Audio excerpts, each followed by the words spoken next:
Market లో invest చేసి మీ డబ్బులు డబుల్ చేసుకోవాలనుకుంటున్నారా? సుందరరామిరెడ్డి గారి సెమినార్ కి అటెండ్ అవ్వండి. నమస్తే. సుమన్ టీవీ సగర్వంగా నిర్మిస్తున్నటువంటి కార్యక్రమం పద్మవ్యూహం.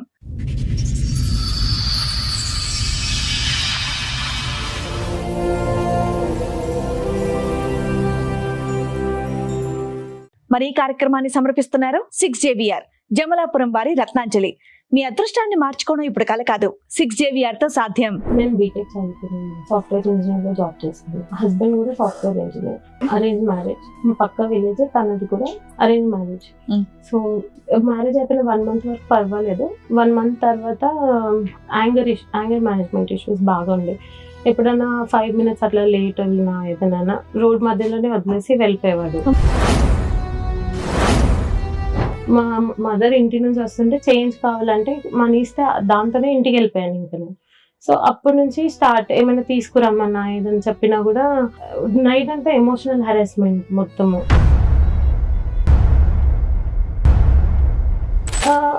తను ఏంటి అంటే మొత్తం నేను సాలరీ వెళ్ళిపోవాలి. ఏదైనా నాకు అవసరం ఉంటే 10-20 రూపీస్ అయినా సరే అవి నేను నీకు ఇచ్చేస్తాను, నువ్వు మాత్రం మొత్తం నీ సాలరీ అంతా నాకు క్రెడిట్ చేసేయాలి. ఇంకా బాబుతోని ఒక 15-16 lakhs వరకు నాతో మనీ తీసుకొని అపార్ట్మెంట్ లో ఫ్లాట్ కొన్నాను. ఎవరి పేరు మీద కొన్నారు? అది ఆయన తన పేరు మీదే కొన్నారు. మనీ మాత్రం నా దగ్గర నుంచి తీసుకొని వెళ్ళారు.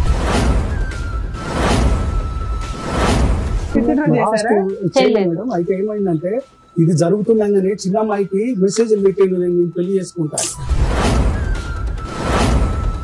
50 మంది పెద్ద మనుషులు పిలిచి వాళ్ళే తీసుకుపోయి మాట్లాడేది. అలా ఒప్పందం ఏంటంటే నువ్వు కేసు తీసేయాలి అంటే నేను 6 నెలలు చూసినాక తీసేస్తుంది అని అమ్మాయి అన్నది. ఆ 10 రోజులు కానీ ఎప్పుడైతే అట్లా కాదు నేను చెప్పింది గిది, నువ్వు అట్లా దిగమంటావు అంటే అప్పుడు విశ్వరూపం చూపించింది. కొట్టేసి బాబు నూపేసి దెబ్బతలు. బాబుని చూస్తే భయం వేస్తుంది మేడం. ఆ రోజు 2 సంవత్సరాల తర్వాత వస్తే మా డాడీ మా పరశురామ్ వచ్చిందని చుట్టుపక్కల అందరికి చెప్పింది మేడం. డాడీ అంటాడు, పేరు పెట్టి పిలిస్తే బాగా అనిపిస్తుంది మేడం బాబు.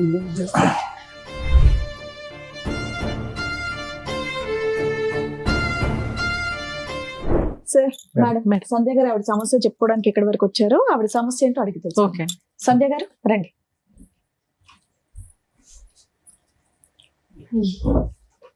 హలో అండి. నేను బీటెక్ చదువుకున్నాను. ఓకే. సాఫ్ట్వేర్ ఇంజనీర్ లో జాబ్ చేస్తాను. ఓకే.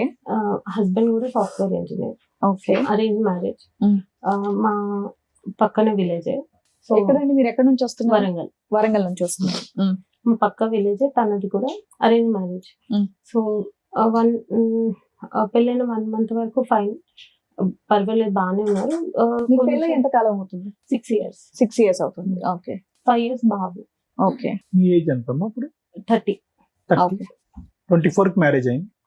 24. అతను బీటెక్ ఏనా? తను కూడా బీటెక్. ఇద్దరు హైదరాబాద్ లో వర్క్ చేశారు. ఇద్దరం హైదరాబాద్ లోనే వర్క్ చేస్తాం. చెప్పండి. Love marriage arrange marriage. So తను మా పక్క విలేజ్. మ్యారేజ్ అయిపోయిన 1 month వరకు పర్వాలేదు. 1 month తర్వాత యాంగర్ మేనేజ్మెంట్ ఇష్యూస్ బాగా ఉండే. ఎప్పుడైనా 5 minutes అట్లా లేట్ వెళ్ళినా ఏదైనా రోడ్ మధ్యలోనే వదిలేసి వెళ్ళిపోయేవాడు. చాలా సార్లు మేము ముందు అత్తాపూర్ సైడ్ ఉండేవాళ్ళం, ఆఫీస్ కి దగ్గర అవుతుందని. ఇట్లా ఒకరోజు మా పేరెంట్స్ వాళ్ళ ఇంటికి వెళ్తే లేట్ అయిపోయింది. సో 5 minutes లేట్ అయినందుకు 7-8 ఆ టైంలో, అది కొంచెం ఏరియా కూడా నాకు అంతగా తెలీదు, రోడ్ మీదే నన్ను వదిలేసి ఆయన వెళ్ళిపోయారు. నేను మనీ అప్పుడు క్యాష్ క్యారీ చేసేదాన్ని కాదు. మా మదర్ ఇంటి నుంచి వస్తుంటే చేంజ్ కావాలంటే మనీ ఇస్తే దాంతోనే ఇంటికి వెళ్ళిపోయాను ఇంకా నేను. సో అప్పటి నుంచి స్టార్ట్. ఏమైనా తీసుకురమ్మన్నా ఏదని చెప్పినా కూడా నైట్ అంతా ఎమోషనల్ హెరాస్మెంట్ మొత్తము. రాగానే నన్ను కొత్తిమీర తెమ్మని పంపిస్తావా, అట్లాంటి అన్ని చిన్న వాటికి నైట్ అంతా గొడవ పెట్టేసి చాలా మొత్తం ఎమోషనల్ గా డ్రైన్ చేసేసి. ఇంట్లో ఎవరెవరు ఉంటారండి? నేను, హస్బెండ్. అప్పటికి మాత్రం ఇద్దరమే. 1 month అయింది అప్పటికి. ఎక్కడ ఉంటారు? వాళ్ళు ఊర్లో ఉండేవాళ్ళు.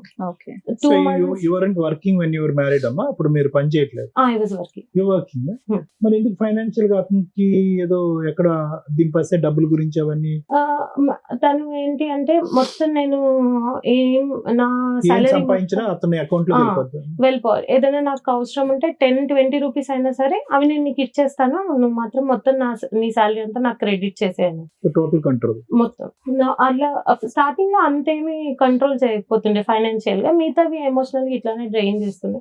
తర్వాత 2 months అప్పుడు మా అత్తయ్య వాళ్ళు వచ్చారు. వాళ్ళు అప్పటికి బాగానే ఉండింది కొంచెం. నేను మార్నింగే వెళ్ళిపోయి తను వర్క్ ఫ్రమ్ హోమ్ చేసేవాడు అప్పుడు కూడా. ఇట్లాగే కొన్ని రోజులకి మా ఇంటి ఓనర్ ఫుల్ గొడవ పెట్టేసుకున్నాను అనమాట. నేను అప్పుడు ఇంట్లో లేను. వచ్చాక నాకు జరిగింది తెలీదు, కానీ నేను డిఫెండ్ చేశాను తన్ని. డిఫెండ్ చేసి అక్కడి నుంచి తీసుకొని వేరే చోటికి షిఫ్ట్ అయిపోయాం మొత్తం. దేనికి సంబంధించి గొడవ ఏంటి తెలుసా? స్టార్టింగ్ వచ్చేసి తనకి మేము షిఫ్ట్ అవ్వడం ఇష్టం లేదు. అది కాకుండా ఈయన ఏం చేశారో నాకు తెలీదు. ఎప్పుడైనా వాళ్ళతో ఏం మిస్బిహేవ్ చేశారో నాకు తెలియదు, కానీ ఆ మీనింగ్ లోనే కొంచెం ఆమె అబ్యూజివ్ గా మాట్లాడింది ఆయనతో. కానీ నాకు అంతా తెలియకపోయినా నేను ఒకదాన్నే ఉన్నాను అక్కడ సపోర్ట్, కానీ నేను డిఫెండ్ చేసి తీసుకొచ్చేసాను ఇంటికి. తర్వాత ఆయన 1 month అట్లా పూణే వెళ్ళిపోయాడు. నేను మా ఇంట్లోనే ఉండేదాన్ని. మా ఎప్పుడు జరిగిందండి ఇది? 2019 మే. సో నేను ఇంటికి వచ్చేసాక 1 month ఆయన వెళ్ళిపోయారు. నేనే హౌస్ సర్చ్ అవన్నీ చేసి ఆయన వచ్చే వరకు అన్ని అరేంజ్ చేసి పెట్టుకుని ఉన్నాను.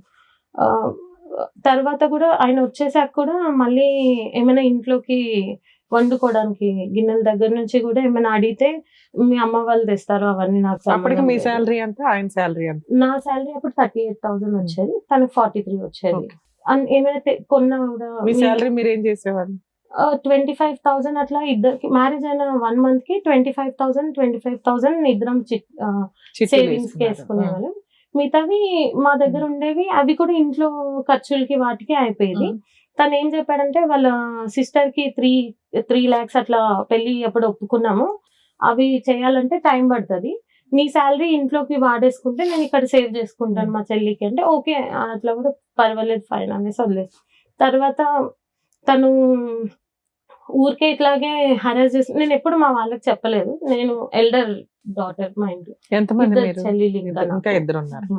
సో నేను ఎప్పుడు చెప్పలేదు వాళ్ళకి అప్పటి వరకు. కానీ రోజు ఇట్లా మెంటల్ టార్చర్ ఎక్కువైపోయింది. నైట్ టైం నేను అప్పుడు షిఫ్ట్స్ ఉండేవి, 9కి వచ్చేదాన్ని. 9-10 అవ్వగానే ఇంక ఇదే టార్చర్. 12 వరకు అట్లా పడుకోకుండా. ఒక రోజు మా ఫాదర్ కి ఫ్రూట్స్ తేలేదు అనేసి మా ఫాదర్ కి కాల్ చేసి 12-1 టైంలో వాళ్ళకి కాల్ చేసి మీ ఇంటికి వెళ్ళిపోయి ఇప్పుడే అనేసి అట్లా హరాస్ చేసి. గొడవలు ఏంటమ్మా? కరేపాకు తేలేదు, కొత్తిమీర తేలేదు, ఫ్రూట్స్ తేలేదు, ఇంతే.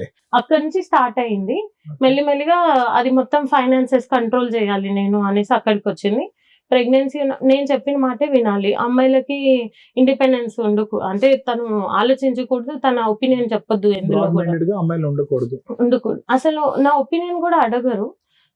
హెల్త్ ఇష్యూస్, ప్రెగ్నెన్సీ టైంలో హెల్త్ ఇష్యూస్ ఉండి నన్ను ట్రావెల్ చేయొద్దని చెప్పారనమాట. కానీ ప్రెగ్నెన్సీ ఎప్పుడు వచ్చింది మీకు? 2020లో వచ్చింది. 2020లో వచ్చింది.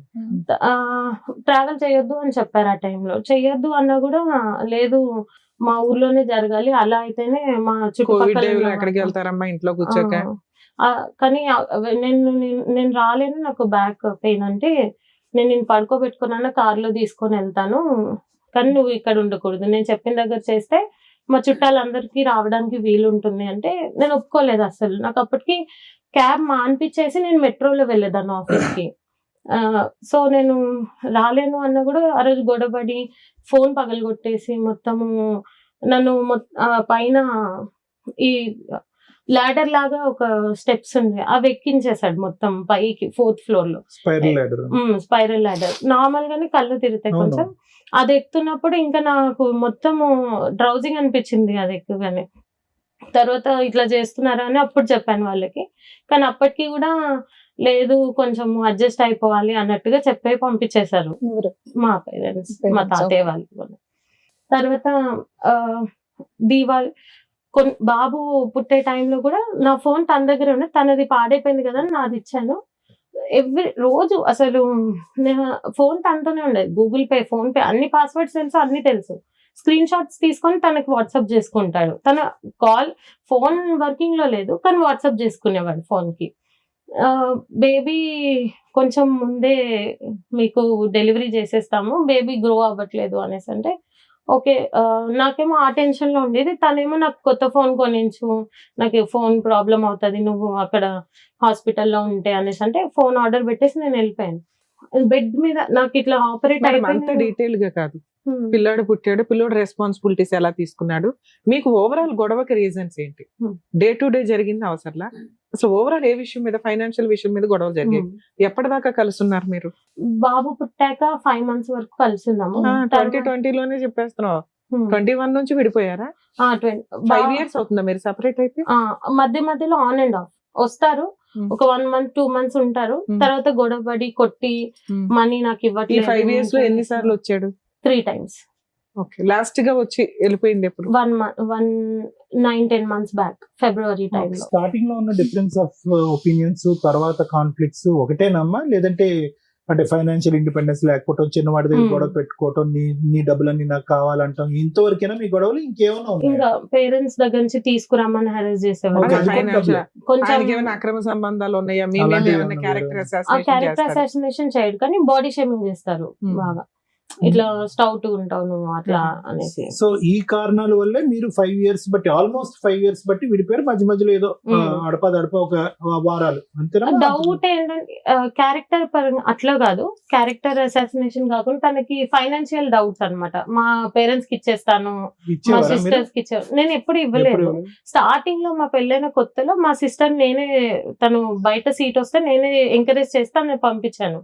సో దానికోసం ఒక 1 month స్పెండ్ చేశాను కానీ దాని తర్వాత నేను ఎప్పుడు ఇవ్వలేదు. ప్రెగ్నెన్సీ టైంలో మీ వాట్సాప్ లో అదే మీ ఫోటోస్ స్క్రీన్ షాట్స్ తీసుకోవటం అవన్నీ ఏంటమ్మా దీని గురించి? దీని గురించి observing the communication with your అన్ని. ఫ్యామిలీ, మీ వాళ్ళ కమ్యూనికేషన్ అనేది అబ్జర్వ్ చేస్తారు. అవి గూగుల్ పే బ్యాలెన్స్ అవన్నీ స్క్రీన్ షాట్స్ తీసుకొని పంపించుకోవడం. రైట్. ఆపరేట్ అయిపోయినా కూడా అన్ని ప్రతి ఒక్కటి నేనే పెట్టాలి. Right. అక్కడ నుంచి ఏమీ నాకు హెల్ప్ ఉండదు. అప్పటి నుంచి ఇప్పటి వరకు ఆయన ఏమి ఇవ్వలేదా? ఇవ్వలేదు. ఆయన జాబ్ కంటిన్యూ చేస్తున్నారా? 5 years లో తను మా బాబుని చూసింది ఓన్లీ బర్త్డే రోజు వస్తాడు, కేక్ కట్ చేపిస్తాడు, ఫొటోస్ దిగుతాడు, వెళ్ళిపోతాడు అంతే. ఎక్కడ ఉంటాడు ఆయన?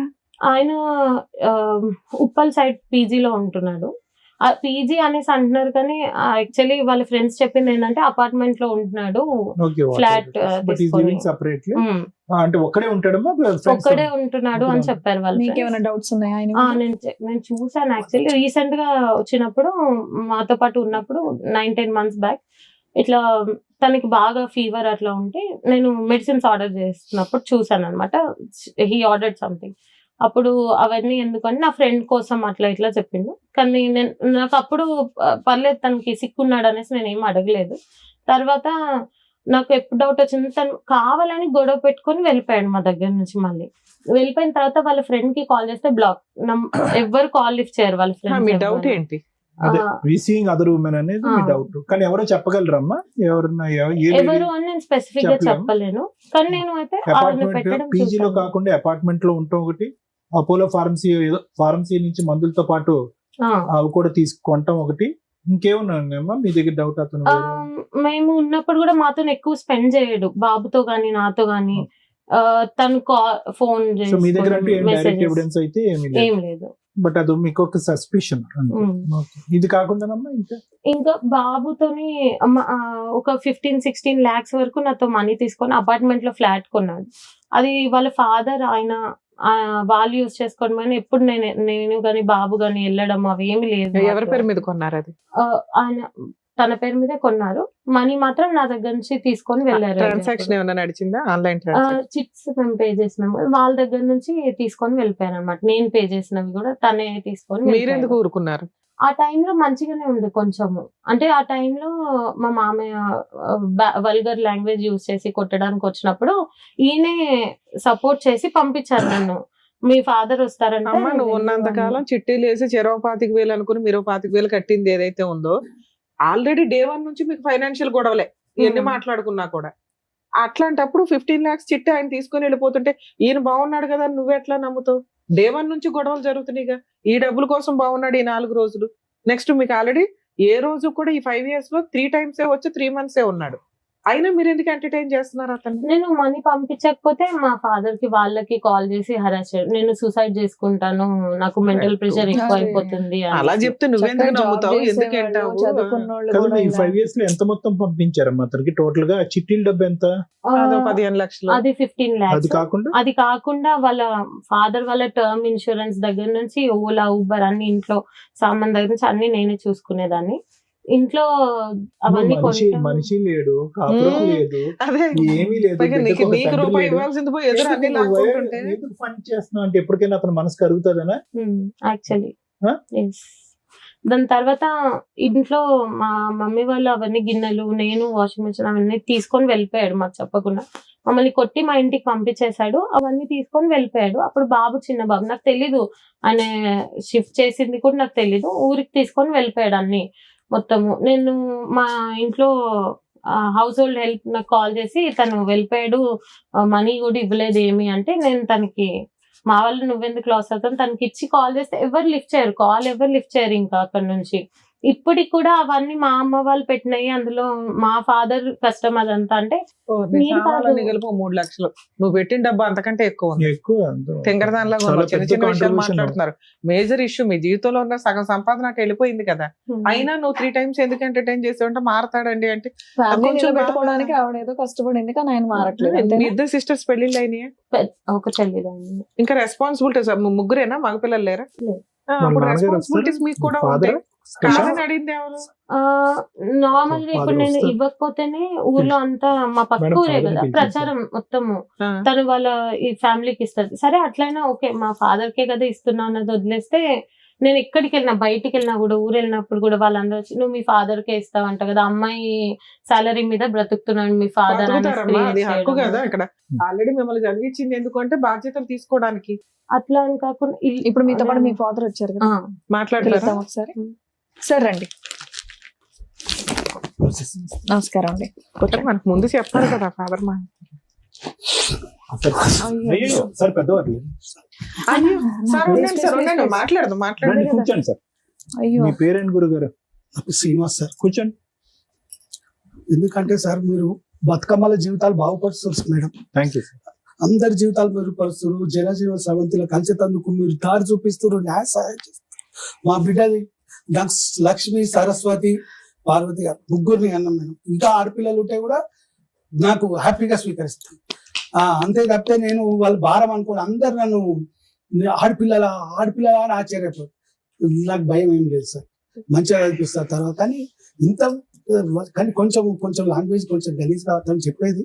నీకే పుట్టిండు నా మన్మడని 3 సార్లు ఆడు దరిద్రుడు.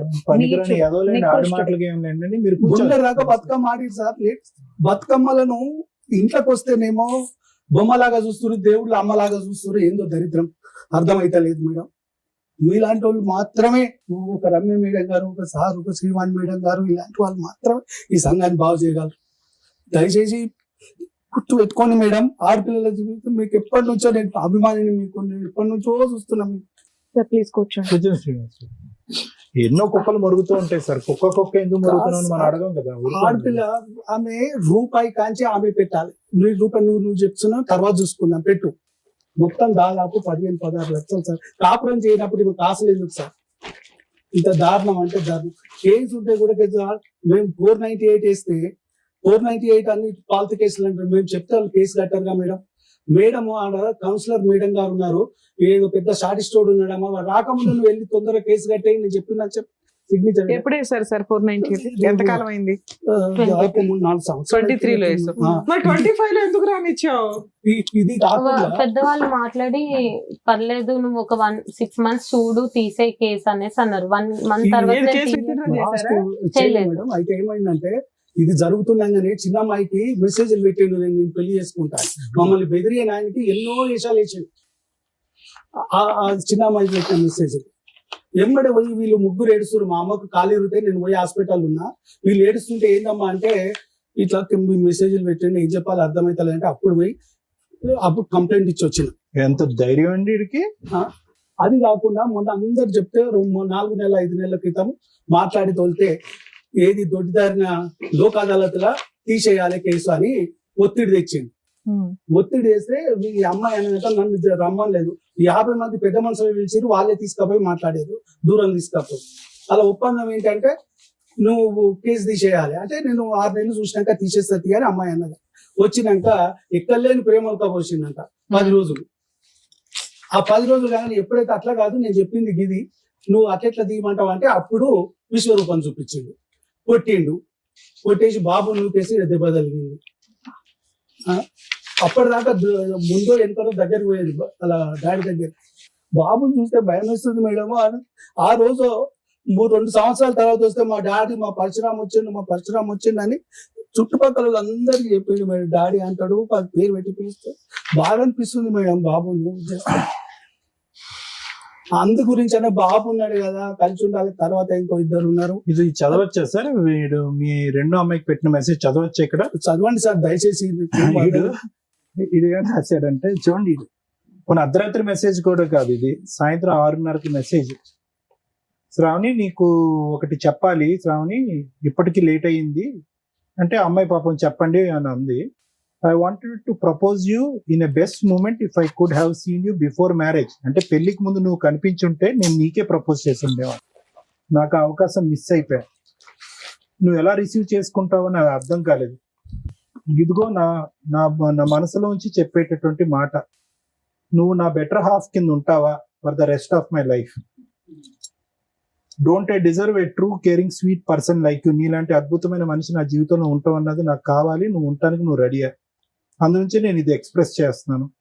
ఇది ఏమన్నా ఒపీనియన్ ఉంటే కనుక వెంటనే నాకు తెలియపరచు. ఏందమ్మా ఇడు దమ్ము, ఇడు ధైర్యం, ఇడు. తర్వాత ఈ అమ్మాయి ఎంత తెలివిగా పెట్టిందంటే message, you know I talk respectfully to people. అప్పటికి గౌరవించే మాట్లాడుతుంది, ఇంటెన్షనలీ ఆర్ అన్ఇంటెన్షనలీ, తెలిసి తెలియకుండానే. మా నాన్నగారు నన్ను పెంచినటువంటి విధానం బట్టి ఈ మాత్రం మర్యాద అన్న ఇచ్చి నేను నీతో మాట్లాడుతున్నాను అని చెప్పి అక్కడితో అమ్మాయి మెసేజ్ కట్ చేసింది. అయినా కానీ వాడు పెడుతూనే పోయాడు సార్. అవును సార్, పెడుతూనే పోయాడు. ఎందుకు ఇది 1-2 పగల కొట్టకుండాని, నడ్డి ఎరగొట్టకుండా ఎందుకు ఊరుకున్నారు? అమ్మాయికి మ్యారేజ్ అయింది కదండి, లాస్ట్ వన్ మేడం. ఈ అమ్మాయి లాస్ట్ మేడం, సెకండ్ వన్ కి అయిపోయింది. అయితే ఈ మధ్యన ఎప్పుడైనా మాట్లాడుతుంటే ఏం జరుగుతుందో పోతుంటే ఎంత దూరం అయినా పోదాం నాన్న, ఎంత అయినా ఖర్చు పెడతా అంటాడు. మొన్న ఒకసారి పెద్ద మనుషులు మాట్లాడితే లేదు, అప్పుడు కూడా ఇంకా కరోనా టైంలో ఇంకా 20 రోజులు ఇది ఉంటాము, మా ఊరికి తీసుకుపోయింది మేడం. ఇది ఉంటే ఏంది నష్టమేముందయ్యా, పంపి ఆంచి హైదరాబాద్కి వస్తారు. అక్కడ హైదరాబాద్ లో బతికేటోళ్ళని ఊరు ఉందామని తీసుకుపోయింది. ఒక 20 రోజులు ఏముంటే వచ్చేద్దామని తీసుకుపోయి అక్కడ హరాస్మెంట్, నువ్వు ఫోన్ మాట్లాడు, ఒక ఉగ్రవాది కంటే ఎక్కువ నీగా ఎక్కడ మాట్లాడినావు, ఏం మాట్లాడినావు, ఎందుకు మాట్లాడినావు? మీ అమ్మాయి ఇందులో ఏ ఒక్క పాయింట్ అన్న చెప్పిందా ఎంతసేపు కూర్చొని? రేపొద్దుట కోర్టులో ఎట్లా చెప్తుంది? అదే మీరు ప్రతి పాయింట్ పర్ఫెక్ట్ గా రీచ్ అయ్యేలాగా చెప్తున్నారు. మేము ఎందా నుంచి మొత్తుకునేది ఇది ఒకటేనా అంటుంటే ఒక్క ఫైనాన్షియల్ ఇష్యూ తప్ప అంత చదువుకొని అంత ఏటీఎం కార్డు లాగా మొత్తం ఇచ్చిపడేసి ఏమి క్రూయాలిటీ, ఏం బాధపడిందని చెప్పండి. సిస్టర్ మీద ఒక అబ్యూజ్ ఒక రకంగా, అది ఒక డబ్బు ఏం తీసుకోను అని ఆ కండిషన్ మీద పంపిస్తాను. డబ్బు అడగదు, మీకు అవసరం ఉంటే ఏదన్నా డెవలప్ చేస్తే తీసుకోండి, ఒకరు వాడుకోండి, అంతే తప్పితే ఇదంటే సరే అట్లా అని పెద్ద మనుషులు కూడా ఇట్లా ఎట్లా చేస్తారు అంటే మేడం వాళ్ళకి తోచింది చేస్తారు. వాళ్ళు మీ తరపున పెద్ద మనుషులు ఎంతమంది, వాళ్ళ తరపున పెద్ద మనుషులు ఎంతమంది? పోయినప్పుడు 4-5 మాకు పెద్ద మనుషులు లేరు, మా వాళ్ళేమో కావాల్సుకొని పొద్దుగా ఏమంటారు పెద్ద మనుషులు? ఏది కన్క్లూజన్ రాదు, ఏది అడగరు. నువ్వు దీనికి పనిష్మెంట్ రా బాబు, ఇది ఇట్లుంటది ఇక కలిసిపోవాలి. ఏమన్నా నేను అట్లెట్లయితే ఇది విలన్, తండ్రి విలన్, మంచోడు కాదు, వాళ్ళని కలవనిస్తలేడు. అయ్యా నేను అంటలేను కాదండి. ఇక్కడ ఇది ఒకటే కాదు, అమ్మాయికి రాసింది ఒకటే కాదు, అతని బాధలన్నీ కూడా కొంతవరకు శ్రావణికి చెప్పుకున్నాడు. మీరు ఆఖరి అమ్మాయితో చెప్పుకున్నాడు. ఏంటంటే కనుక నా కొడుకు అంటే నాకు పంచ ప్రాణాలు, నా కొడుకుని చూడటానికి నాకు ఒక అవకాశం ఇవ్వండి, వాడిని చూడలేకుండా నేను బతకలేకపోతున్నాను, అది ఇది అని చెప్పి అతని వాదన అంతా వినిపించాడు.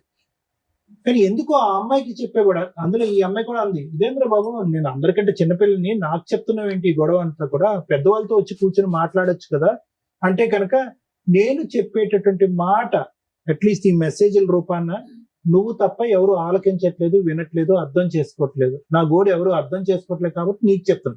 ఓకే, ఒక మెసేజ్ బాగాలేదు, ఈ మెసేజ్ నేను ఏదైతే చదివానో అది అభ్యంతరకరమైనటువంటి మెసేజ్. కానీ అక్కడ కూడా ఏమన్నాడంటే దీన్ని క్షమించద్దులేండి కానీ చెప్తున్నాను, if you do not have any opinion please ignore it. అటువంటి నా మాట అభ్యంతరకరంగా అనిపించి నేను మాట్లాడేటటువంటిది చెత్తా చెదారం అంటే కనుక ఇది ఇక్కడతో ఆపేసే అని అన్నాడు. ఆ తర్వాత ఆ అమ్మాయి కూడా మాట్లాడుతుంది. తర్వాత మాట్లాడిన సంభాషణ అంతా కూడా మా అక్కిలా ఉంది, మా అక్కిలా అనుకుంటుంది, నువ్వేమనుకుంటున్నావు అని చెప్పి ఆ అమ్మాయి తనకు వయసు మించినటువంటి బాధ్యత తీసుకుని మధ్యవర్తిత్వం చేయడానికి ప్రయత్నం చేసింది అందులో. కానీ ఇందులో చాలా ఇంపార్టెంట్ పాయింట్ ఒకటి ఉందమ్మా, ఎవరు కూర్చోట్లేదు, ఎవరు నా గోడు వినట్లేదు, ఎవరు నా మాట వినట్లేదు, నువ్వు తప్ప ఎవరు వినట్లేదు శ్రావణి అని అంటుంది. ఆ అమ్మాయి ఏమొచ్చి నేను ఒక పెద్ద అన్నయ్యలా నేను ట్రీట్ చేస్తున్నాను కాబట్టి నువ్వు నాకు ఎందుకు మీరందరూ కూర్చుని ఎందుకు మాట్లాడుకోలేదు, ఎందుకు ఇంత ఇలాంటి అంశాల మీద పెళ్లి పెటాకులు అయిపోవటం ఏంటి నాకు అర్థం కావట్లేదు. సార్ అవన్నీ అతను చెప్పిన ఒత్తి మాట్లాడతారు. అంటే ఆయన ఎప్పుడు కొడుకుని చూడడానికి అవాయిడ్ ఎప్పుడు చేయలేదు మేడం, కొడుకుని చూడడానికి అవాయిడ్ ఎప్పుడు చేయలేదు. ఎప్పుడైనా వస్తుడు చూసుడు కనీసం మంచినీళ్ళు ఇచ్చినా కూడా కోర్టులో ఏం కేసులు పెండింగ్ ఉన్నాయి సార్? 498 వేసినాము. సో ఇది 354D.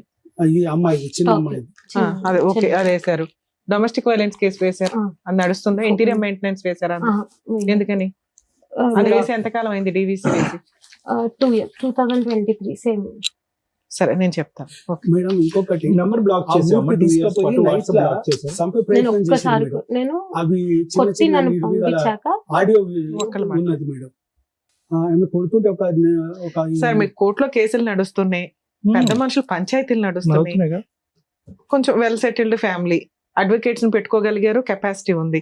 ఇక్కడ ఏమి ఎక్స్పెక్ట్ చేసి వచ్చారు? అదే మేడం, ఒకటి ఆ ప్రాబ్లం చేస్తలేడు. ఇప్పుడు ఆమె ఇల్లు కట్టుకుంది మేడం, దాదాపు 1.75 లోన్ తీసుకుంది. నేను కొంత ఇచ్చేసాను. ఎవరు? మీ అమ్మాయి సొంతగా ఒక ఇల్లు కట్టుకుంది. ఎప్పుడు ఎంతకాలం అయింది కొని? ఒక 1 year. ఓకే. అతను విడిపోయినాక లాస్ట్ గా తర్వాత కొన్నావా? గృహప్రవేశం ఒకదాని చేసావా? మీ ఆయన వచ్చాడు? నేను ఒకదాని, మమ్మీ జస్ట్ పూజ చేసినాం అంతే. అయితే దాదాపు ఆమెకి ఇచ్చినవి, ఆమె సంపాదించినవి వేరే వేరే కాకుండా ఒక 20 లక్షల దాకా అప్పయింది మేడం. కనీసం అవన్నీ అంటే ఇటు ఇటు పెడుతుంది. కొంచెం అవన్నా సరే, కేసు ఎట్లా నడిస్తే అట్లా, దేవుడు ఎట్లా ఇస్తాడో ఇలాంటి న్యాయం చేస్తారు. కనీసం అవన్నీ ఇస్తేనన్నా ఆమె అప్పులు కట్టుకుంటుంది. సరే వచ్చి కాపురం చేసుకొని నిమ్మలంగా ఆయన రూపాయి పెట్టొద్దు అమ్మాయి సార్. ఇప్పుడు 11 అవుతుంది. ఈ టైంలో ఫోన్ చేయడం కూడా కరెక్ట్ కాదు. యాక్చువల్గా కొంచెం ముందు అయితే నిజంగా మీ అల్లుడు ఫోన్ చేసి మాట్లాడి మా వంతు ప్రయత్నం నేను చేశాను. నేను చెప్పేది చెప్పుకుంటున్నా మేడం. అయితే కనీసం ఆయన ఏ కేసులు అక్కర్లేదు, మీ దగ్గర వచ్చి మీరు మంచిగా సార్ కౌన్సిలింగ్ చేస్తే ఏ కేసు అక్కర్లేదు, కాపురం చేస్తే ఓకేనా? ఓకే మేడం, కానీ మంచిగా ఉండాలి. కాదండి, ఒపీనియన్ కదా ఇంపార్టెంట్. చెప్తున్నానా? మీరు చెప్పండి. ఆయన వచ్చినా కూడా 1 month maximum 1 month. Okay, what ever has happened in the past is past. ఇక్కడ నుంచి యు వాంటింగ్ ఒక కౌన్సిలింగ్ చేసి మిమ్మల్ని ఇద్దరిని కలిపి భార్య భర్తలుగా ఒక కొడుకు ఈ వాతావరణాన్ని నువ్వు ఊహించుకోగలుగుతున్నావా? ఆ నమ్మకం మీకుందా? అది కావాలని కోరుకుంటున్నావా లేదా? కావాలా వద్దా? ఎన్వైరన్మెంట్ అసలు ఆయన క్రియేట్ చేయడు. ఒక హోమ్లీ. నీకు నమ్మకం ఉందా లేదా అని అడుగుతున్నాను నాన్న. లేదు. నాన్నగారు ఏమంటున్నారంటే మీరు మేడం మీరందరూ కౌన్సిలింగ్ చేసేసుకుని అతను బ్రెయిన్ మార్చేసి కూర్చోపెట్టి కలిపండి అని అంటున్నారు. నీకు నమ్మకం లేకుండా ఆ ప్రయత్నం చేయడం కూడా వేస్ట్. మొత్తం హాస్టల్ ఎన్వైరన్మెంట్ ఉంది. హాస్టల్ ఎన్వైరన్మెంట్ లో నీకు ఏం రిస్క్ ఉందని అనుకుంటున్నావు? నీకు ప్రాణభయం ఉందా? ఉంది, నాకుంది, బాబుకి కూడా. అసలు బాబుని వీడియో కాల్ చేసి చూస్తాను.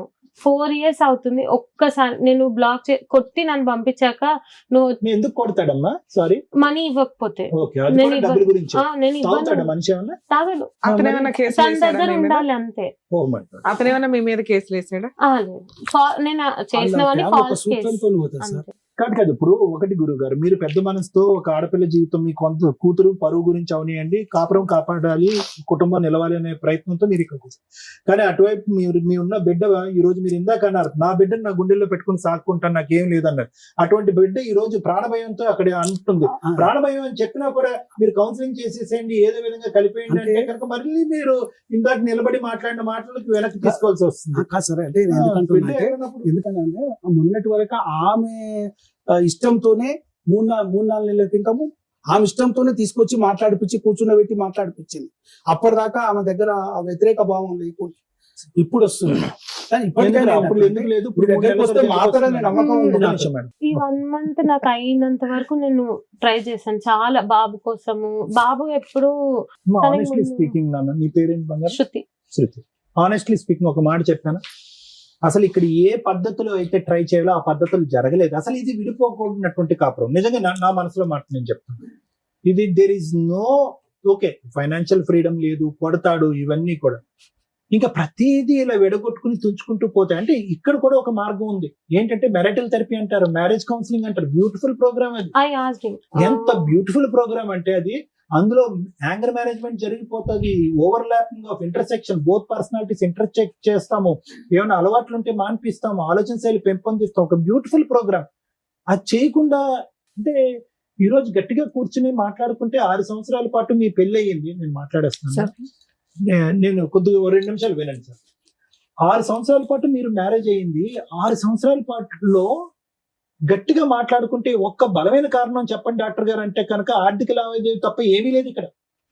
నాకు డబ్బులు కావాలి, నా డబ్బులు నా అకౌంట్ లో ఉండాలి, నేను కంట్రోల్ చేయాలి అనేటువంటిది. ఇది ముమ్మాటికి నేరమే.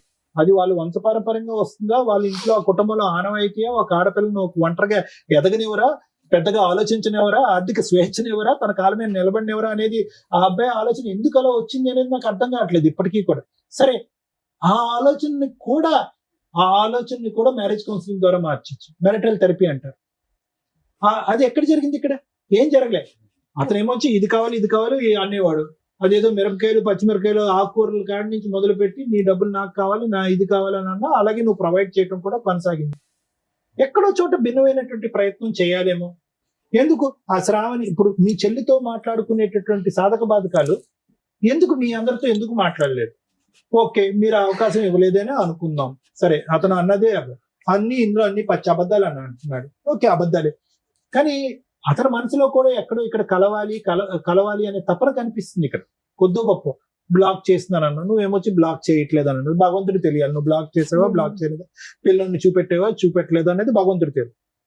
ఇంకా నేనేమంటున్నానంటే ఇక్కడ ఈ వేదిక మీద డీల్ చేసేటటువంటి అతిపెద్ద సమస్యల్లో, అతిపెద్దది అక్కర్లేదు, మీడియోకర్ సమస్యల్లో తాగుడు, తిరుగుడు, వ్యసనం, ఇలాంటివి అంశాలు ప్రధానంగా చూస్తాం.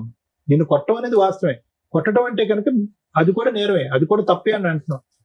కానీ ఇది ఇంకో మార్గంలో, ఇంకో పద్ధతిలోకి వెళ్ళి కుటుంబ సభ్యుల్ని దూరం పెట్టి ఒక న్యూట్రల్ అట్మాస్ఫియర్ లో తీసుకొచ్చి మాట్లాడుకుంటే కనుక ఇది రిజాల్వ్ అయిపోయింది. ఎందుకు నేను ఈ మాట అంటున్నానంటే, ఈ రోజు క్లియర్ కట్ సార్ 6 సంవత్సరాల పాటు వెయిట్ చేశాను సార్, లేదంటే 5 సంవత్సరాల పాటు వెయిట్ చేశాను, లేదా 4 సంవత్సరాల పాటు వెయిట్ మనిషిని మార్చుకోవాలని ప్రయత్నం చేశాను.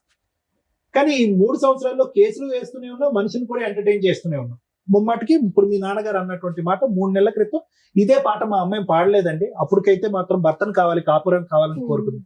మళ్ళీ 3 నెలల తర్వాత మనం మాట్లాడి ఇదే వేదిక మీద మళ్ళీ నిన్ను ఇక్కడ కూర్చోపెట్టి లేదంటే నా క్లినిక్ లో వచ్చంటే ఒకసారి ట్రై చేద్దాం సార్ అని అంటాం. అంటే నీ మనసు అంత వేవరీగా ఉంది, నీ మనసు ఇప్పటికి కూడా కుదుటుగా లేదు, వేవరీగా ఉంది. ఒక పక్క నుంచి ఏమో వచ్చి ఆ జ్ఞాపకాలు బట్టి ఇదేందో సెక్యూరిటీ రీజన్స్ గురించి మాట్లాడేస్తున్నారు మీరు. చాలా పెద్ద పదం అది. ఈరోజు నాకు ప్రాణభయం ఉంది, నా కొడుకు ప్రాణభయం ఉంది. ఇక్కడ ప్రాణభయం కలిగేటటువంటి అంశాలు ఏం జరిగినాయి ఇక్కడ అనేది పెద్ద మాట. అతను ఒక సభ్య సమాజంలో ఉండి ఒక సాఫ్ట్వేర్ జాబ్ చేసుకుంటున్నాడు, ఒక ఆఫీస్ లో ఉన్నాడు. తాగుడు, తిరుగుడు, పిచ్చి వేషాలు అయితే లేవు మనకు తెలిసినంత వరకు. ఏదో ఆర్డర్ పెట్టాడు, అవేవో రకరకాల అంశాలు, ఏమైనా కక్కుతు పడి ఉంటాడు, అది పక్కన పెట్టాడు. ఆ స్థాయి అంశాలు లేకుండా నీ ఇమాజినేషన్ ఏకంగా ప్రాణభయం అనే దాని వరకు వెళ్ళిపోతుంది. ఒక 2-3 నెలల తర్వాత అమ్మ చూద్దాం, అమ్మ ఇదమ్మా అదమ్మా అని చెప్తే మళ్ళీ కరిగిపోయి ఇంకో అవకాశం ఇస్తున్నాం, మళ్ళీ ఇంట్లో కూర్చోబెట్టుకుంటున్నాం, మళ్ళీ మీ ఇద్దరు కాపురం కొనసాగిస్తున్నాం. ఫస్ట్ నీకు క్లారిటీ లేదు అంటే కనుక దాని అర్థం ఏంటంటే ఎక్కడో లింక్ మిస్ అయింది, ఎక్కడో చేయవలసినటువంటి ప్రయత్నం మీ ఇద్దరిని ఒక న్యూట్రల్ అట్మాస్ఫియర్ న్యూట్రల్ అట్మాస్ఫియర్ అంటే వాళ్ళు పంచాయతీ లేదు, వీళ్ళు పంచాయతీ లేదు, వాళ్ళు గొడవ లేదు, వీళ్ళు గొడవ లేదు. ఒక న్యూట్రల్ పర్సన్, ఇందులో ఎక్స్పర్ట్ అయినటువంటి వ్యక్తి, ఏంటి నాయన నీ బాధ ఏంటి తల్లి నీ బాధ ఏంటి, ఆ సబ్జెక్ట్ వదిలేసి మిగతా అంశాల్లో మీ ఇద్దరు కలిసి ప్రయాణం చేయడానికి మీరు రెడీగా ఉన్నారా అనేటటువంటి అద్భుతం సృష్టించేటటువంటిది మ్యారేజ్ కౌన్సిలింగ్. ఆ సక్సెస్ ఎంత అవుతుంది, ఫెయిలియర్ ఎంత అవుతుంది అనేటటువంటిది పక్కన పెట్టండి. కానీ అదొకటి మిస్ అయిందని నాకు అనిపిస్తుంది. అయితే ఈ రోజు కూడా నువ్వు ఆఫర్ ఇచ్చావమ్మా, మ్యారేజ్ కౌన్సిల్ ఆఫర్ ఇస్తే అతను నో చెప్పాడా? పెద్దవాళ్ళు ఇచ్చారా? వాళ్ళు ఇవ్వలేదు. నేనే మెసేజ్ పెట్టాను నేను నార్మల్ గా, అట్లా కాదు సార్ట్ చేసుకుందాం, మనమే వెళ్దాం అనేసి చెప్తే ముందు మాట్లాడక ముందే చెప్పాను అది ఫస్ట్. అది చేసి చెప్పిన తర్వాతే నేను రాను ఎక్కడికి, అవసరం లేదు, వదిలేసే అనేసి మాట్లాడారు. తర్వాత నేను ఇల్లు తీసుకున్నాక బాబు ఇల్లు అయిపోయింది, బాబు కూడా ఒక్కడున్నాడని అప్పుడు నేను వాళ్ళని అప్రోచ్ అయ్యి ఇట్లానే వదిలేస్తే ఇట్లాగే అయిపోతుంది, మీరు వచ్చి మాట్లాడండి అని వాళ్ళకి చెప్పాను, వాళ్ళ పెద్ద వాళ్ళకి, మా వాళ్ళని కూడా తీసుకొని వెళ్ళాను, మాట్లాడించాను. ఇంటికి వచ్చాడు. దాని తర్వాత 1 month నుంచి ఇదే ఫస్ట్ కేసు తీసుకోమంటే లోక్ అదాలత్ లో అది నేను కనుక్కున్నాను. వాళ్ళు చెప్పారు లోక్ అదాలత్ లో తీసుకుంటే మళ్ళీ నీకు వేయడానికి ఉండదు, మళ్ళీ ఆయన సేమ్ బౌన్స్ బ్యాక్ అయితే నీకు ఏమి ఇది ఉండదు అంటే, సరే నేను ఇప్పటికైతే నేను చెప్పాను. అప్పటికి నేను వాళ్ళ ముందు కూడా చెప్పాను, నేను అన్ని తెలుసుకున్నాను, నాకు అంతా తెలీదు, తెలుసుకున్నాక అప్పుడు తీసేస్తాను అనేసి మాట్లాడాను. సేమ్ అదే మ్యాటర్ చెప్తే కరెక్ట్ గా 7 days మాతో మంచిగా ఉన్నాడు. దాని తర్వాత మళ్ళీ సిమిలర్ మళ్ళీ అదే ప్యాటర్న్ చూపెట్టారు. మళ్ళీ అదే.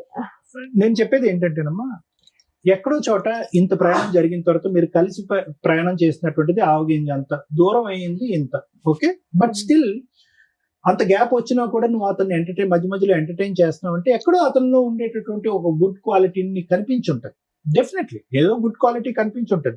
ఈ ఫైనాన్షియల్ అనేటటువంటి ఆస్పెక్ట్ భార్యాభర్తలు కలిసి ప్రయాణం చేసేటటువంటి రకరకాల ఇష్యూస్ లో financial aspect is 1/5 of the thing. మిగతాది శారీరక కలయిక ఉంటుంది, ఇమోషనల్ కలయిక ఉంటుంది, పిల్లల యొక్క బాధ్యత ఉంటుంది, ఉద్యోగాలు రకరకాలు ఉంటాయి. మిగతా ఏరియాస్ లో అతనికి మార్కులు ఉన్నాయిగా, ఓకే, ఈ ఏరియాలో అయితే లేదు. మిగతా ఏరియాస్ లో కొంతైనా మార్కులు ఇవ్వటం వల్లే కదా నువ్వు 3 సార్లు ఎంటర్టైన్ చేసావు కేసులు పెట్టిన తర్వాత కూడా. So what I'm saying is, అటువంటి అంశాన్ని తట్టి లేపేటటువంటి కార్యక్రమం మ్యారేజ్ కౌన్సిలింగ్. నేనేమంటున్నానంటే, యూజువల్ గా మ్యారేజ్ కౌన్సిల్ భార్య భర్తకి, భర్త భార్యకి ప్రపోజ్ చేయకూడదు, వర్కౌట్ అవ్వదు. నేను పిచ్చోడు అని చెప్పా డాక్టర్ దగ్గర తీసుకెళ్తున్నాను అని కూడా అంటారు.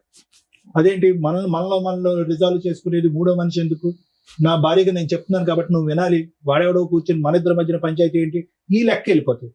మ్యారేజ్ కౌన్సిలింగ్ అనేది ఎక్కడ ప్రపోజ్ చేయాలంటే తెలియనటువంటి ప్రేక్షకులకి పెద్దలు కూర్చుంటారు చూడండి పంచాయతీ, ఏమయ్యా మీ అమ్మాయిని నువ్వు సపోర్ట్ చేస్తున్నావు, నా అబ్బాయిని నేను సపోర్ట్ చేస్తున్నావు, ఇది ఎక్కడ లెక్క తేరదు. ఒక కాగితం మీద 4 ముక్కలు రాసుకుంటాం, అది 3 రోజులు ముచ్చటే అవుతుంది, తర్వాత చించి పడేస్తారు, వర్కౌట్ అవ్వదు. కాబట్టి మేము వెనక్కి తప్పుకుంటాం, మీరు వెనక్కి తప్పుకుందాం, పిల్లలిద్దరిని కూడా మన మ్యారేజ్ కౌన్సిలింగ్ డిసైడ్ చేద్దాం, మీకు నచ్చినటువంటి వ్యక్తి అయినా సరే, మాకు నచ్చినటువంటి వ్యక్తి అయినా సరే, అతన్ని డిసైడ్ చేసుకుని అతని దగ్గరికి వెళ్దాం అని చెప్పుకునేటటువంటిది వర్కౌట్ అవుతుంది.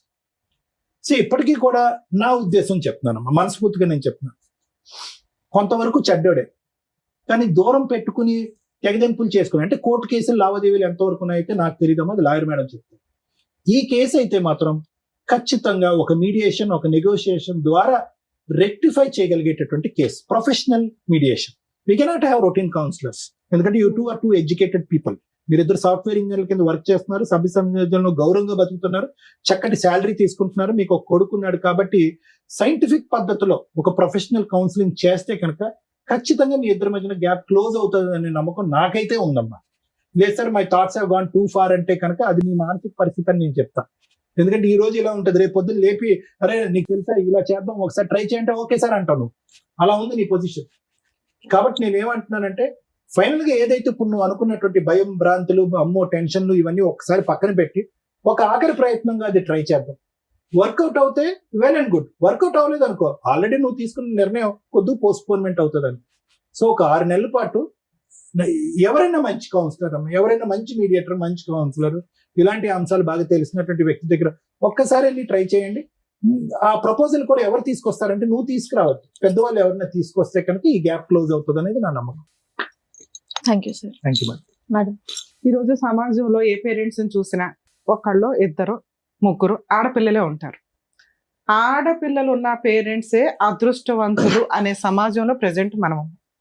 ఆయన ఆ మాటకు 3 ఆడపిల్లలకు ఒక అద్భుతమైన నిర్వచనం చెప్పాడు. లక్ష్మీ, పార్వతి, సరస్వతులు నాకు పుట్టారమ్మా అని. ఎంత హ్యాపీ అనిపించిందంటే, కానీ అలాంటి ఫాదర్కి పడే మాటలు ఏంటంటే, ఆ పిల్లల్ని పర్ఫెక్ట్గా చదివిస్తారు, వాళ్ళు జాబులు చేస్తూ లక్షలు సంపాదిస్తూ ఉంటారు. ఒకవేళ వాళ్ళ కాపురాలు నాశనం అయితే డబ్బు కోసం పిల్లల కాపురాలు నాశనం చేసి ఆడపిల్లలు ఇంట్లో పెట్టుకున్నాడు. ఇది చాలా కేసుల్లో మనం వింటూ ఉంటాం. పేరెంట్స్ ఓవర్ ఇన్వాల్వ్మెంట్ వల్ల కాపురాలు నాశనం అయిపోయే స్టేజ్ నుంచి ఫైనాన్షియల్ గా ఒక అమ్మాయికి ఫైనాన్షియల్ ఫ్రీడమ్ ఉంటే కాపురాలు నాశనం చేసుకుంటారు అనే స్టేజ్ లో ఈ 2 మిక్స్ అయిపోయిన కేసు ఇది. ఒక రకంగా నిజంగా తండ్రి కూతురు కాపురం నాశనం చేశాడా, నిజంగా ఒక స్త్రీ ఫైనాన్షియల్ ఫ్రీడమ్ వల్ల, వ్యక్తిగత స్వేచ్ఛ ఎక్కువగా ఉండడం వల్ల కాపురం నాశనం చేసుకుందా, లేదా భర్త మంచోడు కాదా అనే పాయింట్స్ ఈ కేసులో మాట్లాడుకుంటే తను కాపురం చెయ్యాలా వద్దా అనేది మాట్లాడొచ్చు. ఎప్పుడైనా కాపురం చెయ్యాలి అంటే అది లీగాలిటీ ఎంటర్ అవ్వక ముందే జరగాలి. వన్స్ లీగాలిటీ ఎంటర్ అయిపోయినాక ఆ నిలబడే కాపురాలు చాలా రేర్ ఈ రోజున మాట్లాడితే. 498 2023లో ఫైల్ చేసేసి ఆ తర్వాత జరిగిన మర్డర్ కేసులు, అటెంప్ట్, సెక్సువల్ అబ్యూజ్లు జరిగిన కేసులు రేపటి రోజున ఒక మచ్చ సరస్వతి మీద వేసేశారు. ఆ పిల్లకి ఇంకా పెళ్లి కావాలి. వీళ్ళు చేసిన పని ఆ పిల్ల జీవితకాలం ఆ ఎఫ్ఐఆర్ తోటి ఆయన చేసిన పనికి మాలిన మెసేజ్కి దాన్ని పాపులర్ చేసుకోవడం వల్ల ఆ పిల్ల మీద మచ్చ పడుతుంది. రేపొద్దుట ఎవరన్నా పెళ్లి చేసుకుంటే ఈ తొక్కుల కేసు కనిపిస్తుంది. మీకు అర్థం అయ్యిందా?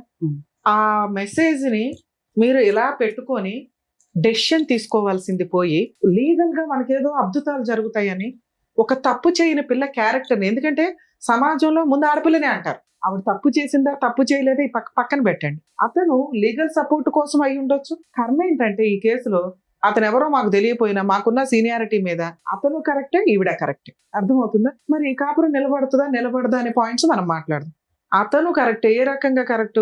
పిల్లాడిని తాపత్రయపడిపోతున్నట్టు, నాకు అసలు వీళ్ళు ఛాన్సే ఇవ్వట్లేదు, సో ఫైనాన్షియల్ గా మేమిద్దరం ఒకటే కాబట్టి నేనే లీడరు, ఎందుకంటే మా ఆవిడ సంపాదన అంతా వాళ్ళ నాన్న తినేస్తున్నాడు, వాళ్ళ అమ్మ నాన్న తినేస్తున్నారని. అమ్మాయి జాబ్ చేస్తుంటే మ్యారేజ్ టైంలోనే ముందుగా మాట్లాడుకోండి మీ అమ్మాయి శాలరీ ఏం చేస్తారు అని. ఆ టాపిక్ ఏ రాలేదు మేడం, మేము మాట్లాడలేదంటే కాపురాలు నాశనం అయిపోతాయి. 50,000 సాఫ్ట్వేర్ లేకపోతే ఏదైనా ప్రొఫెషన్ లోనో ఉంటే అమ్మ మా అమ్మాయికి శాలరీ ఇదిగోండి, పెళ్లికి ఎంత అప్పు అవుతుంది, మాకింత రెస్పాన్సిబిలిటీ. కూతుర్లు ఇళ్లే, బాధ్యతలు ఇళ్లే తీసుకోవాలి కదా.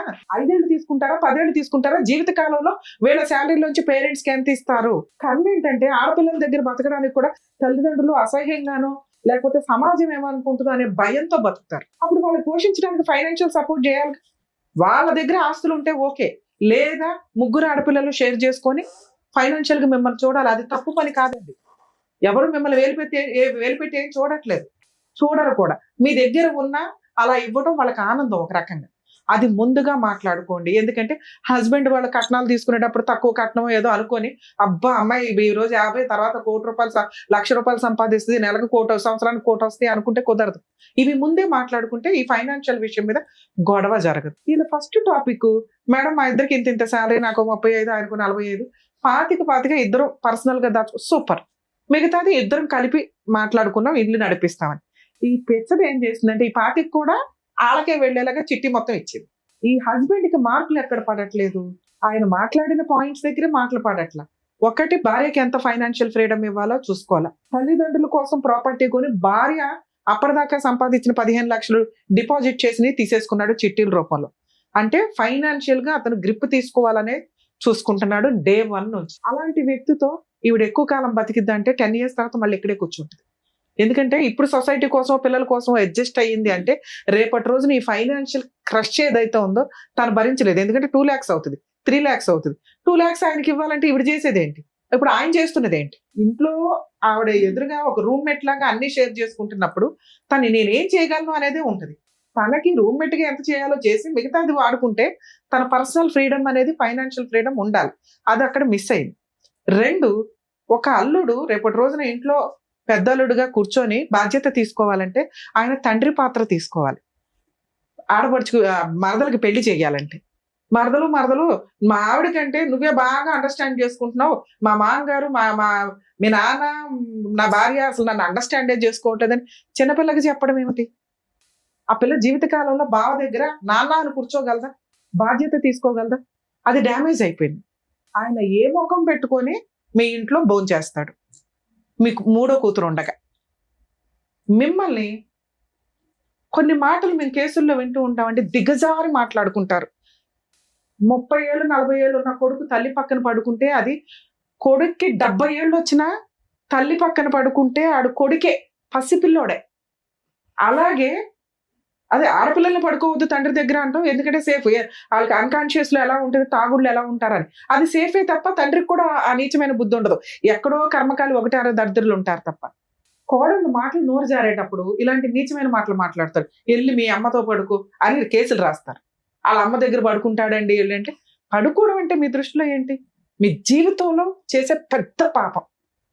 అలాంటి నీచమైన డైలాగ్ ఇక్కడ ఇంకోటి నడిచింది. పిల్లాన్ని కానీ మీ నాన్నతో కన్నావంటే అడు మనిషేనా? అసలు పిల్లాడి జీవితంలో మచ్చపడిపోయింది. దాన్ని వీళ్ళు పాపులర్ చేసుకుంటారు, లీగల్ గా వాడుకుంటారు. చేయకూడదన్న జ్ఞానం వీళ్ళకుండదు. ఒక ఆడపిల్ల జీవితాన్ని తీసుకెళ్లి మూడో పిల్లది తీసుకెళ్లి లీగల్ గా బయట పెట్టకూడదని వీళ్ళకి తెలియదు. ఎందుకంటే న్యాయ పోరాటం ఎక్కడో ఒకటి నిజం చూపించాలి అని. ఈ రకంగా ఒక పసి పిల్లోడి మీద మచ్చపడింది చెయ్యని తప్పుకి, ఒక మూడో కూతురి మీద మచ్చపడింది, దానికి అసలు తెలియని కూడా తెలియదు. ఇంత నీచమైన సమాజంలో మనం ఉన్నాం. ఈ రెండిట్లోనే పాతాళంలోకి వెళ్ళిపోయాడు ఆ తండ్రి, ఆ అల్లుడు. ఏ ముఖం పెట్టుకుని ఆ ఇంట్లో కొడుకు ముందో, మామగారి ముందో, మరదల ముందో కూర్చొని బాధ్యత తీసుకోగలడు, భోజనం చేయగలడు. కలపాలా ఇలాంటి కేసుని? ఫైనాన్షియల్ గా తేడా ఉంటే ఓకే. ఆల్రెడీ ఇవిడ ఫ్రీజ్ అయిపోయి ఉంది. 5 years మ్యారిటల్ రిలేషన్ లో ఏ రోజు కూడా మీ అల్లుడు నాకు భార్య కావాలని కేసులు ఫైల్ చేయలే. ఈవిడ సమాజానికి భయపడో, పిల్లలకు భయపడో, ఓకే మారతాడనో 3 సార్లు ఛాన్స్ ఇచ్చింది తప్ప. అంత మెసేజ్లు పెట్టిన అల్లుడు 2023లో కేసు ఫైల్ చేస్తే కనీసం నాకు విజిటేషన్ రైట్స్ ఇవ్వండి అని కేసు ఫైల్ చేయలే. అర్థం అవుతుందా? పిల్లాడిని చూసే రైట్స్ మీ అల్లుడికి లీగల్ గా ఉన్నాయి. పిల్ల మీద మెసేజ్లు పెట్టుకుంటూ కూర్చోవడం ఏంటి? మీ అమ్మాయిని ఎంటర్టైనే చేయకూడదు. మీ అమ్మాయికి తెలియదు, ఇది వీళ్ళ కుటుంబం. ఆ పిల్లని ఈ ఉచ్చులోకి లాగి చాలా తప్పు చేశారు. ఆ పిల్లకి మెసేజ్ వచ్చిన రోజే పోలీస్ స్టేషన్ కంప్లైంట్ ఇవ్వాలా, దాన్ని ఈవిడ కేసుల్లో వాడుకోవచ్చు. స్పెషల్ కేసు వేసి ఆ పిల్ల క్యారెక్టర్ రోడ్డు మీద పెట్టారు చెయ్యని తప్పుకి. లోక్ అదాలత్లో కేసులు ఫైల్ చేసినాక లోక్ అదాలత్లో మేడం మీకు డౌట్, లోక్ అదాలత్లో పెడితే కేసు మళ్ళీ వేయడానికి ఉండదని, అది అబద్ధం అండి.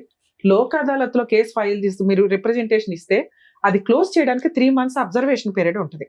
ఈ 3 months లో మనిషి మంచోడా, మారాడా, మారలేదా, 90% ఆ 3 months బాగుంటారు కేసు క్లోజ్ అయ్యేదాకా. వన్స్ కేసు క్లోజ్ అయినాక మళ్ళీ ఏదైనా నీకు హెరాస్మెంట్ వచ్చిందనుకో, ఆ పాతది ఈ నమ్మక ద్రోహం ప్రెజెంట్ జరిగింది, మళ్ళీ కేసు వేసుకునే రైట్స్ మీకు ఉన్నాయి. ఇది తెలుసుకోండి. కాకపోతే కాపురాలు నిలబెట్టడం కోసమని కౌన్సిలింగ్లు ఇవన్నీ నడుస్తూ ఉంటే అవి ఒకవేళ మీకు నచ్చి ఓకే భర్తతో ఉండాలి అనుకుంటే లోక్ అదాలత్లో మీరు కేసు క్లోజ్ చేసుకున్నా మీకు వచ్చిన లాస్ లేదు, మళ్ళీ కేసు వేసుకునే రైట్స్ ఉన్నాయి. మరి మీకు ఎవరు చెప్పారో నాకు అర్థం కాల. అది లీగల్ గా అబద్ధం. ఆ కేసు వేస్ట్ అయిపోద్దేమో, ఫ్రెష్ కేసు ఇంకొంచెం పాయింట్లతో యాడ్ అవుతుంది కదా. అర్థం అవుతుందా? 2 ఇక ఈ పాయింట్స్ లో మాట్లాడితే ఫైనాన్షియల్ అడ్డంగా ప్రాపర్ ఎవిడెన్స్ ఉంది నీ దగ్గర. మీరు చేయాల్సిన పని ఏంటంటే డొమెస్టిక్ వైలెన్స్ కేసు ఏదైతే వేశారో దాంట్లో ఇంటీరియర్ మెయింటెనెన్స్ పిటిషన్ ఎమర్జెన్సీగా వేయండి. అది పిటిషన్ వేసిన దగ్గర నుంచి క్యాలిక్యులేషన్ మెయింటెనెన్స్ ఆర్డర్ అవుతుంది బాబుకి. మీరు జాబ్ చేస్తున్నారు కాబట్టి మీకు మెయింటెనెన్స్ రాదు, బాబు కోసం మెయింటెనెన్స్ ఫైల్ చేయండి. అది ఎంత అర్జెంటుగా వేయగలిగితే అంత. సార్ మీకు ఇప్పుడు ఒక క్లారిటీ ఉండాలి. డైవర్స్ గురించి నేను ఇక్కడ మాట్లాడట్లేదండి, అతన్ని అలా ఉండనివ్వండి. దయచేసి ఇంటికి ఎంటర్టైన్ చేయొద్దు. ఓ 2 years 3 years లీగల్ గా తిరగనివ్వండి. మ్యూచువల్ డైవర్స్ కి వస్తాడా, కాంపెన్సేషన్ మొత్తం రూపాయితో సహా DVC యాక్ట్ ద్వారా వసూలు చేసుకునే రైట్స్ నీకున్నాయి. మ్యూచువల్ గా వస్తే పిల్లోడికి ఏమి ఇస్తాడో నీవేంటి, ఇవి మాట్లాడుకుని మ్యూచువల్ కి వెళ్ళండి. లేదు నా భార్య కావాలి అంటే దానికోసం ఆయన ఏం ప్రయత్నాలు చేశాడు, ఈ పాప ప్రక్షాళన ఎలా చేసుకున్నాడు, కొంచెం టైం ఇద్దాం. నిజంగా భార్య కావాలి అంటే ముందు మామగారి కాళ్ళు పట్టుకోవాలా, ఎందుకంటే నీచమైన మాటలు మాట్లాడేస్తావు. మరదల కాళ్ళు పట్టుకోవాలా, దారుణమైన మెసేజ్లు పెట్టావు. అవి 2 చేసిన రోజున ఈ అమ్మాయి కౌన్సిలింగ్ ఇద్దాం. ముందు నమ్మాలి భర్తని. నువ్వు ఆ ముఖం పెట్టుకుని ఆ ఇంట్లో తిరగగలిగితే ఆ అమ్మాయి నమ్మితే సారో మేము కౌన్సిలింగ్ ఇవ్వడానికి 1 second కూడా ఆలోచించాం సార్, ఎందుకంటే మా ఉద్దేశమే కాపురాలు నిలబెట్టడం. లేదా కోర్టుల చుట్టూ సంవత్సరాల తర్వాత తిరగకుండా నాన్న ఇట్లా డెసిషన్ తీసుకోండి, ఇలా వెళ్ళండి, ఇలా చెయ్యండి అని. ఇక్కడ మీకు మేము ఇవ్వగలిగే సజెషన్, ఆ అబ్బాయితో ఇప్పుడే కౌన్సిలింగ్ వద్దు, ఇప్పుడే పంచాయతీ వద్దు, ఇప్పుడే సెటిల్మెంట్ వద్దు. ముందు మీ హక్కులు ఏంటి, మీకున్న పవర్స్ ఏంటో తెలియచేయండి. DVC యాక్ట్ లో ఇప్పుడు నాకు స్టేట్మెంట్ ఇచ్చారు కదా, ఇవన్నీ రూపాయితో సహా వడ్డీ వసూలు చేసుకునే రైట్స్ నీకున్నాయి. ఎరియర్స్ అంటే వీటిలన్నిటిని కూడా మీరు ఇప్పుడు దాకా పెట్టిన మొత్తం కూడా దీనికి తగ్గ పనిష్మెంట్ పడుతుంది. ఇంటీరియర్ మెయింటెనెన్స్ ఎంత అర్జెంటుగా అయితే అంత అర్జెంటుగా వేయండి. ఒక DVC కేసు ఒక 5 కేసులతో సమానం. 100% మీరు గెలిచే కేసు. మీ దగ్గర ఉన్న ఎవిడెన్స్, మీరు క్రూయాలిటీ ప్రూవ్ చేయలేకపోవచ్చు, కానీ 498 కేసులో డౌరీ ప్రూవ్ చేయగలుగుతారు. అడిషనల్ డౌరీ హెరాస్మెంట్ మీకు ఆల్రెడీ ఆ సెక్షన్ ఇంక్లూడ్ అయింది. సెక్సువల్ అబ్యూజ్ ప్రూవ్ చేయగలుగుతారు. వాట్సాప్ ఆ మెసేజ్ ఉంది, దాంట్లో వాడేసుకుంటే సరిపోయిందనా. థర్డ్ పిల్లని మనం రోడ్డు మీద పెట్టామని నా బాధ, కానీ నడవనివ్వండి, ఆల్రెడీ మీరు పెట్టేశారు కదా. వేయడానికి ముందు నాతో మాట్లాడుంటే ఇందాక